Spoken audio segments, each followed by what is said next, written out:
بسم اللہ الرحمن الرحیم۔ السلام علیکم، ہمارے چینل میں خوش آمدید۔ ناظرین، آج آپ کے لیے میں انتہائی خوفناک، سنسنی خیز اور دلچسپ کہانی لے کر آئی ہوں۔ لیکن کہانی شروع کرنے سے پہلے آپ سے گزارش ہے کہ اگر آپ ہمارے چینل پر نئے ہیں تو ہمارے چینل کو ضرور سبسکرائب کیجیے تاکہ آپ کو ہماری ویڈیوز سب سے پہلے ملیں۔ رات دبے پاؤں گزرتی جا رہی تھی۔ رات کے پچھلے پہر کے چند منٹ باقی تھے۔ ریکس اسٹار کلب کی رونقیں دیکھ کر یوں لگتا تھا جیسے رات ابھی ابھی جوان ہوئی ہے۔ کلب کے اندر کافی بھیڑ تھی، قریب ساری میزیں بھر چکی تھیں۔ یہ کلب اپنے مخصوص طریقے کے پروگرامز کے لیے بہت مشہور تھا۔ ہر ویکنڈ پر کلب کی طرف سے کسی نہ کسی غیر ملکی رقاصہ کا پروگرام رکھا جاتا تھا، پھر اس کی بھرپور طریقے سے تشہیر کی جاتی۔ آج ایک اسپینی رقاصہ کا ناچ تھا جس کے بارے میں مشہور تھا کہ یہ رقاصہ دنیا کے مختلف حصوں میں پرفارم کر چکی ہے۔ اسٹیج پر ریشمی پردہ لہرا رہا تھا، قریب سب کی نگاہیں ادھر لگی ہوئی تھیں۔ دفاتن ایک خوش پوش اور وجیح نوجوان اندر داخل ہوا۔ اس نوجوان نے نہایت قیمتی اور نیلے رنگ کا سوٹ پہن رکھا تھا۔ نوجوان کی عمر 25 سال کے آس پاس تھی۔ ہال میں داخل ہوتے ہی اس نے ادھر ادھر نظریں دوڑانا شروع کر دیں۔ وہ کسی کو ڈھونڈ رہا تھا۔ اسٹیج کے قریب لگی ہوئی میز پر سے ایک لڑکی نے ہاتھ اٹھا کر اسے اپنی جانب متوجہ کر لیا۔ نوجوان کے ہونٹوں پر مسکراہٹ دوڑ گئی۔ وہ آہستہ آہستہ چلتا ہوا اس لڑکی کی میز کے قریب پہنچ گیا۔ لڑکی بہت ہی دلکش تھی۔ آس پاس کے لوگ اسے دیکھ رہے تھے لیکن لڑکی کو اس کی چندہ پرواہ نہ تھی۔ کیسے ہو رمیش؟ لڑکی نے اس کی جانب دیکھ کر مسکرا کر کہا تھا۔ بھگوان کی کرپا ہے، اتنا کہہ کر رمیش کرسی پر ہی بیٹھ گیا۔ لڑکی نے ویٹر کو بلا کر آرڈر پلیس کیا اور رمیش کی جانب متوجہ ہو گئی۔ رمیش کو اس کی آنکھوں میں گہری سنجیدگی نظر آئی۔ میں نے تم کو ایک سیریس میٹر ڈسکس کرنے کے لیے بلایا ہے، لڑکی نے سنجیدگی سے جواب دیا۔ کیسا میٹر مس گیتا؟ رمیش مسکرا کر بولا۔ ہماری شادی کا مسئلہ، گیتا بددستور اسی لہجے میں بولی۔ رمیش نے جواب دینے کے لیے منہ کھولا ہی تھا کہ اسی پل ویٹر اپنے آرڈر کے لیے آن کھڑا ہوا۔ تھوڑی دیر کے بعد گیتا نے اس کی طرف دیکھے بغیر کہا۔ ویٹر کے جانے کے بعد رمیش نے کہا، تم جانتی ہو ابھی ہماری یونیورسٹی لائف ہے، میرے پاس نہ کوئی جاب ہے نہ ہی تعلیم۔ بعد میں شادی کے بارے میں کچھ سوچ سکتا ہوں، مجھ سے پیار کرنے سے پہلے یہ سب سوچنا تھا نا؟ گیتا نے طنز بھرے لہجے میں کہا۔ ایسی بات نہیں ہے گیتی، میں چاہتا ہوں کہ تم مجھے تھوڑا وقت دو۔ وقت؟ گیتا ہنس پڑی۔ کچھ دیر تک ہنسنے کے بعد گیتا نے کہا، پاپا اپنے جیسے کسی بزنس مین سے میری شادی کر دیں گے، پھر تم ساری زندگی وقت کا انتظار کرنا۔ اس کا لہجہ نہایت چپتا ہوا تھا۔ میں اگر تم سے مندر میں شادی کر لوں تو رکھوں گا کہاں؟ خود بھی گھر سے آئے پیسوں پر چل رہا ہوں، رمیش نے بے چارگی سے کہا۔ ویٹر کی آمد سے گیتا رک گئی۔ ویٹر کے آرڈر پلیس کرنے کے دوران گیتا بالکل خاموش رہی تھی، لیکن رمیش کو اس کے چہرے پر برہمی صاف نظر آ رہی تھی۔ تو اس کا مطلب یہ ہوا کہ میں نے کسی کمزور مرد سے پریم کیا ہے؟ گیتا نے غصے سے کہا۔ گیتا پلیز، ذرا تمیز سے۔ رمیش کے چہرے پر ہلکا سا غصہ نظر آیا۔ میں صرف اتنا پوچھنا چاہتی ہوں کہ تم مجھ سے شادی کرو گے یا نہیں؟ گیتا کا لہجہ حتمی تھا۔ کروں گا، مگر وقت دو، میں تم سے بہت پیار کرتا ہوں۔ مائی فٹ پیار کرتے ہو؟ گیتا بھنا کر اٹھ کھڑی ہوئی اور اپنے وینٹی بیگ سے چند بڑے نوٹ نکالے اور میز پر پٹک کر بولی، اگر تم مجھ سے پیار کرتے ہو تو کل رام مندر میں تمہارا انتظار کروں گی، اس کے بعد ڈیڈ کی خوشی سے شادی کر لوں گی۔ اتنا کہہ کر گیتا بڑے بڑے قدم اٹھاتی ہال سے باہر نکل گئی۔ اس کے چہرے پر غصہ صاف عیاں تھا۔ رمیش اسے روکتا ہی رہ گیا۔ ہال میں موسیقی شروع ہو چکی تھی۔ ڈھیلے ڈھالے لباس میں ہلکورے لیتی اسٹیج پر لڑکیاں آ رہی تھیں اور ڈانس کر رہی تھیں۔ گیتا نہایت ہی غصے میں باہر نکلی ہوئی تھی، لیکن پارکنگ تک پہنچتے پہنچتے اس کا غصہ جذبات بن کر آنکھوں سے بہنے لگا۔ ویسے بھی آنکھوں کا کوئی دین ایمان نہیں ہوتا، موقع بموقع بہنا شروع ہو جاتی ہیں۔ یہ سچ تھا کہ وہ رمیش سے بے حد محبت کیا کرتی تھی۔ غصے میں وہ رمیش سے نہ جانے کیا کچھ کہہ گئی تھی۔ اس کا غصہ اب دوبارہ لوٹ آیا تھا۔ وہ پارکنگ تک پہنچ گئی تھی۔ اب وہ غصہ رامیش پر نہیں بلکہ کار پر نکل رہا تھا۔ ڈرائیور نے 10 منٹ میں آنے کا کہا تھا، چنانچہ 10 منٹ اس نے روڈ پر کھڑے ہونے کو ترجیح دی تھی، جبکہ ڈرائیور ہوٹل میں چائے پینے چلا گیا۔ چنانچہ وہ اپنی گاڑی ساتھ لے گیا تھا۔ گیتا روڈ پر آ کر کھڑی تھی۔ اسے کھڑے ہوئے کچھ ہی دیر ہوئی تھی کہ وہ چونک پڑی۔ وہ ایک فقیر تھا جو اس کے سامنے آ کھڑا ہوا۔ اس نے گیتا کے سامنے سوال کر دیا، بیٹی بہت بھوکا ہوں۔ اس کی آواز میں لجاجت تھی۔ گیتا کو اس کی حالت دیکھ کر ترس آ گیا تھا۔ اس کے ساتھ اس کی ایک بیٹی بھی تھی۔ اس کے کپڑے پھٹے ہوئے تھے، سر اور داڑھی کے بال بے تحاشا بڑھے ہوئے تھے۔ اس کی حالت دیکھ کر ایسا لگتا تھا کہ وہ کافی دنوں سے بھوکا ہے۔ گیتا نے پرس نکالا ہی تھا کہ اس کی کار آن کھڑی ہوئی۔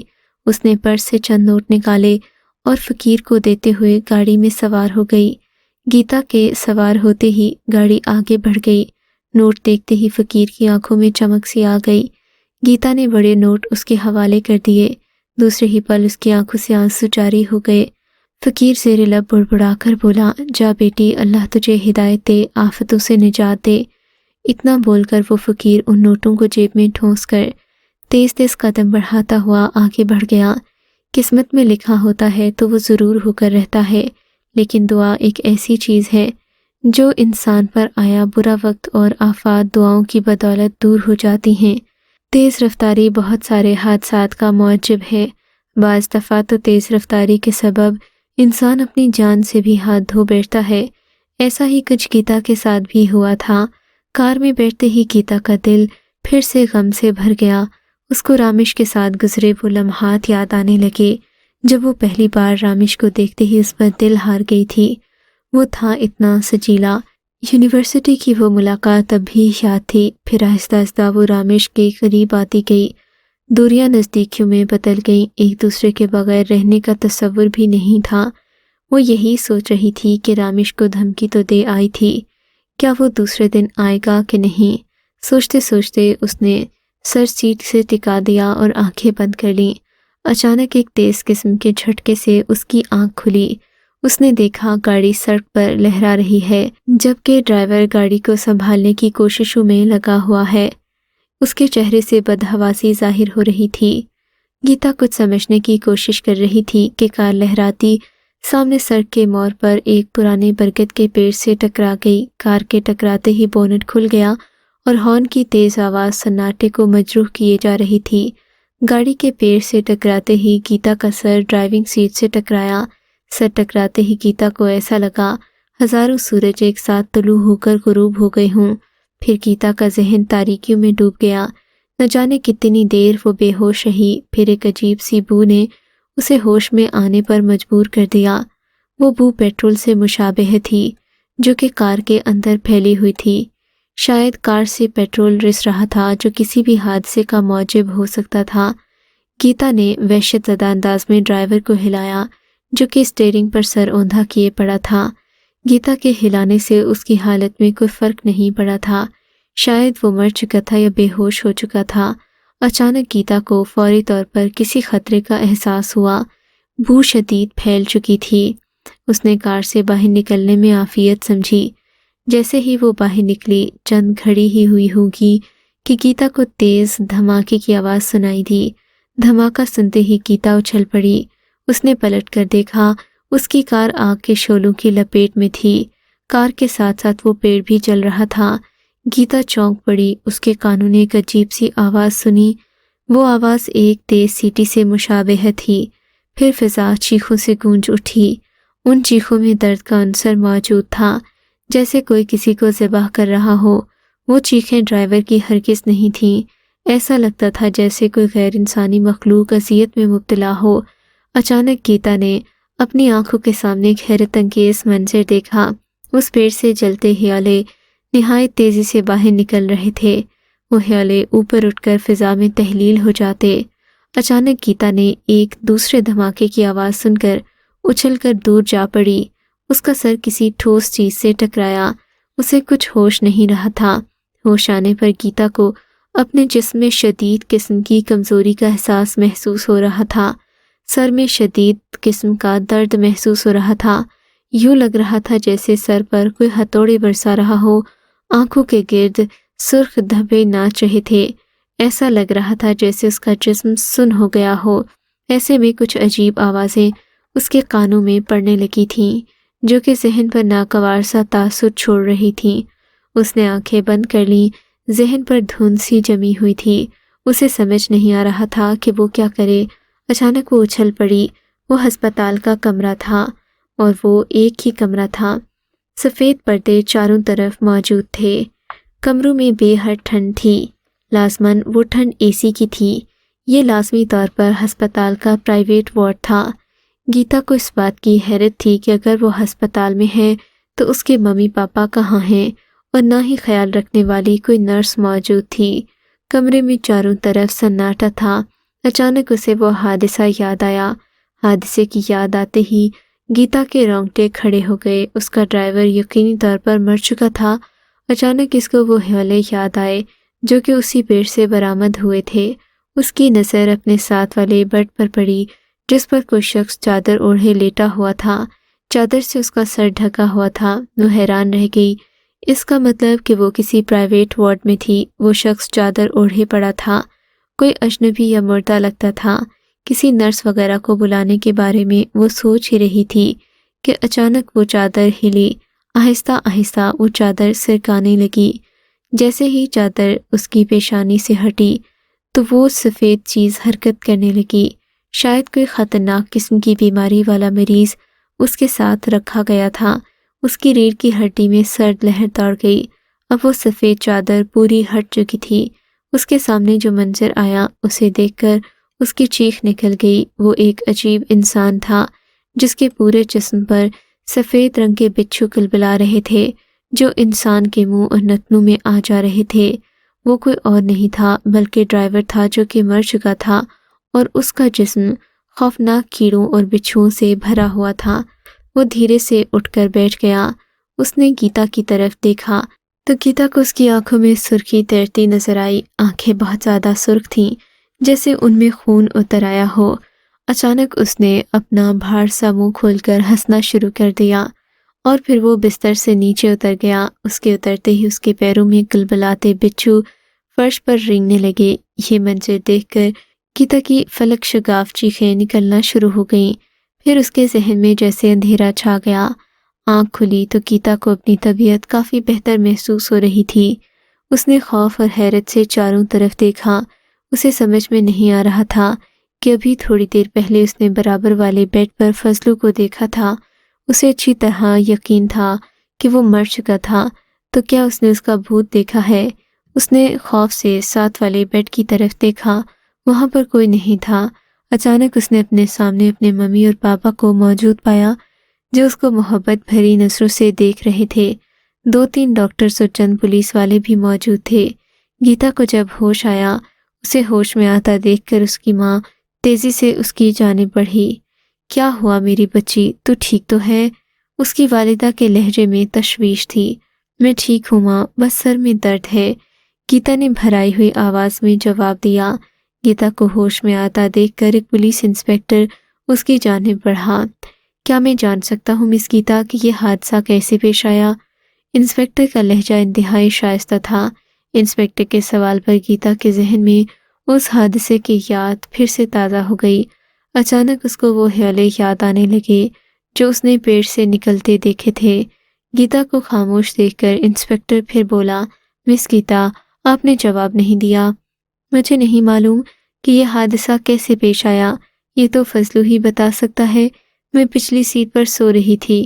جب میری آنکھ کھلی میں نے فضلو کو اسٹیئرنگ پر سر اوندھا کیے دیکھا۔ پہلے لگا وہ بے ہوش ہو چکا ہے، میرے چیک کرنے پر اندازہ ہوا کہ وہ مر چکا ہے، گیتا نے بھرائی ہوئی آواز میں جواب دیا۔ انسپکٹر، مجھے اور کچھ معلوم نہیں۔ گیتا اپنے دونوں ہاتھوں سے سر دبانے لگی۔ اس کے چہرے سے تکلیف کا احساس ہو رہا تھا۔ مس گیتا، ایک سوال اور پوچھوں؟ 1 منٹ انسپکٹر، ذہنی طور پر آپ کے کسی سوال کا جواب دینے پر آمادہ نہیں۔ آپ اس کی حالت دیکھ رہے ہیں، یہ کسی سوال کا جواب نہیں دے گی، ڈاکٹر نے سنجیدگی سے کہا۔ ٹھیک ہے ڈاکٹر، ہم انتظار کریں گے۔ اتنا کہہ کر انسپکٹر اپنے ساتھیوں کے ساتھ روم سے باہر نکل گیا۔ تھوڑی دیر بعد ڈاکٹر نے گیتا کا حال پوچھا۔ ٹھیک ہوں پاپا، گیتا کا والد بھی اس کے ساتھ ہی کھڑا تھا۔ گیتا کی آواز میں تھکاوٹ تھی۔ مگر یہ حادثہ کیسے ہوا؟ فضلو کیا پی کر گاڑی چلا رہا تھا؟ بھگوان نے کرپا کیا تمہاری جان بچ گئی اور فضلو سورگ سدھار گیا، گیتا کی ماں نے تشویش بھرے لہجے میں کہا۔ حادثے کی بات پر گیتا کے ذہن میں رات والے واقعات گھوم گئے۔ وہ حیالے کیسے تھے جو اس درخت سے برآمد ہوئے تھے؟ اسے ایسا لگ رہا تھا کہ وہ ضرور کسی بڑی مصیبت میں پھنسنے والی ہے۔ 2 دن میں گیتا کے ہسپتال سے چھٹی ہو گئی۔ گیتا ہسپتال سے اپنے گھر آ گئی۔ ہسپتال سے گھر آنے کے بعد صرف یہی سوچ رہی تھی کہ کہیں ایسا تو نہیں کہ رامش آیا ہو، اسے نہ پا کر چلا گیا ہو۔ گیتا کو مکمل بیڈ ریسٹ کا کہا گیا تھا۔ رات کے 12 بج گئے تھے۔ گیتا سونے کی نیت سے بستر پر پہنچ چکی تھی۔ گھر آنے سے رات تک گیتا صرف اور صرف رامش کے بارے میں سوچ رہی تھی۔ اس کی آنکھیں چھت پر تھیں۔ اچانک وہ چونک پڑی۔ اس کی آنکھیں حیرت سے کھلی کی کھلی رہ گئیں۔ وہ ایک عجیب وضاقتے کی مکڑی تھی جو چھت سے چپکی ہوئی تھی۔ وہ عام مکڑیوں سے مختلف تھی۔ اچانک اس کا سائز بڑھنا شروع ہو گیا۔ بڑھتے بڑھتے وہ کافی بڑی ہو گئی۔ گیتا کا منہ نہ چاہتے ہوئے بھی کھل گیا۔ اس نے بند کرنے کی کوشش کی مگر کامیاب نہ ہو سکی۔ اسی پل وہ مکڑی دھپ سے اس کے منہ میں جا گری اور اس کے منہ میں گرتے ہی اس کی آنکھیں چڑھ گئیں۔ پھر اسے کچھ احساس نہ رہا۔ اس کے چہرے کا رنگ سرخ ہو گیا۔ لکشمی دیوی کے لیے وہ لمحہ حیران کن تھا۔ گیتا کے انکار پر اس کے دل کو بہت صدمہ ہوا تھا۔ وہ سوچ بھی نہیں سکتی تھی کہ ایک دھارمک پریوار سے تعلق رکھنے والی لڑکی ناستک کیسے ہو سکتی ہے۔ گیتا کے ہسپتال سے آنے پر 3 دن کی بات ہے۔ گیتا کی والدہ کے کہنے پر وہ مندر میں پوجا کے لیے گئے تھے تاکہ بھگوان کا شکریہ ادا کیا جا سکے کہ اس کی جان بچ گئی تھی۔ چنانچہ یہ تینوں مندر چلے گئے تھے۔ جیسے ہی کار مندر کی سیڑھیوں کے پاس پہنچ کر رکی تو گیتا کو بہت زیادہ گھبراہٹ محسوس ہونے لگی۔ میں اندر نہیں جاؤں گی ممی، گیتا نے گھبراتے ہوئے کہا تھا۔ کیوں بیٹی؟ بھگوان کے آگے تو ماتھا ٹیکنا بہت ضروری ہے، لکشمی دیوی ناصحانہ لہجے میں بولی تھیں۔ میں اندر نہیں جاؤں گی ممی، مجھے گھبراہٹ ہو رہی ہے، گیتا نے جواب دیا۔ نہیں نہیں، میں نہیں جانتی بیٹی، تجھے چلنا ہوگا۔ بھگوان کے در پر آ کر خالی جانا پاپ ہے، لکشمی دیوی غصے سے بولی۔ ارے نہیں جانا چاہ رہی تو کیوں مجبور کر رہی ہو؟ گیتا کے والد نے تنگ آ کر کہا۔ نہیں، گیتا کو چلنا ہوگا مندر کے اندر، مندر کے گیٹ سے واپس جانا ایک برا شگون ہے، لکشمی دیوی بدستور غصے میں بولی۔ بیٹی چلی جاؤ، تمہاری ماں نہیں مانے گی۔ مجبوراً گیتا کو نہ چاہتے ہوئے بھی مندر کی سیڑھیاں چڑھنا پڑ گئیں۔ سیڑھیاں چڑھتے وقت اس کے چہرے کا رنگ عجیب سا ہو رہا تھا، جیسے وہ کوئی گناہ کرنے جا رہی ہو۔ دیوی کی مورتی کے پاس پہنچ کر لکشمی اور راجیو تو پوجا پاٹ میں لگ گئے تھے، لیکن گیتا ان کے پاس دور کھڑی عجیب نظروں سے انہیں دیکھ رہی تھی۔ اس کے چہرے پر بیزاری تھی۔ اچانک ایک طویل عمر کا پجاری جس کی عمر 70 سال ہوگی اس کے نزدیک آیا۔ اس نے پوجا کا تلک گیتا کے ماتھے پر لگانا چاہا تو گیتا تڑپ کر پیچھے ہٹ گئی۔ کیوں؟ کیا ہوا بیٹی؟ پجاری نے سوالیہ نظروں سے اس کی جانب دیکھتے ہوئے پوچھا۔ گیتا نے کوئی جواب نہیں دیا۔ یہ سب دیکھ کر لکشمی گیتا کے نزدیک آئی اور بولی، چلو بیٹی، بھگوان کے آگے ڈھنڈوت کرو۔ لکشمی کی بات سن کر گیتا کے چہرے پر غصے کے آثار نمودار ہو گئے۔ اس سے قبل کہ وہ جواب دیتی، پجاری نے گیتا کا بازو پکڑ کر اسے مورتی کی جانب دھکیلنے کی کوشش کی۔ گیتا نے فوراً اپنا ہاتھ چھڑایا اور غصے سے بولی، میں اس پتھر کو سجدہ کروں جس میں حرکت کرنے کی طاقت نہیں ہے؟ سجدہ تو صرف رحمان اور رحیم کو کیا جاتا ہے۔ گیتا کے منہ سے یہ باتیں سن کر لکشمی اور راجیو کے چہرے پر خوف کے آثار لرزنے لگے۔ وہ تھر تھر کانپنے لگے جیسے حق سننا ان کے لیے بہت بڑا گناہ ہو۔ پجاری نے غصے سے گیتا کا ہاتھ پکڑنے کی کوشش کی مگر اس کے بعد جو ہوا وہ سب کے لیے حیران کن تھا۔ ایک تھان پان سی لڑکی کے ہاتھ کا تھپڑ کھا کر پجاری یوں ہوا میں اڑتا ہوا اس مورتی سے ٹکرایا جیسے کہ وہ کوئی فٹ بال ہو۔ مورتی سے ٹکراتے ہی پجاری بکرے کی طرح ٹکراتے ہوئے بے حس و حرکت ہو گیا۔ گیتا کی ماں پجاری کی بے عزتی دیکھ کر تھر تھر کانپنے لگی، لیکن دوسرا پل اور زیادہ خوفزدہ کرنے والا تھا۔